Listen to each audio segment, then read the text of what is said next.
So, sabi ko nga sa inyo, ito po hindi regalo. Ito po, kapag nagbibigay kayo ng mga fur babies natin, hindi po siya regalo na tinitingnan. Dapat, isa po itong obligation. Tama yan. Obligation. Parang, tsaka ituring na parang pamilya Oo, talaga. pamilya talaga. Pamilya talaga.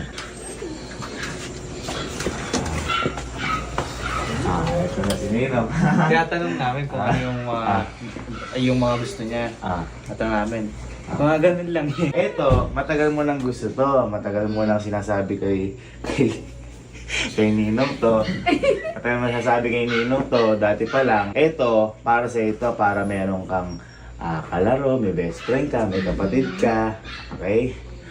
Okay? In 3, 2, 1. Sige, masama na. Open na! Sige. Uy, open na! Open mo na. Open na! Wow!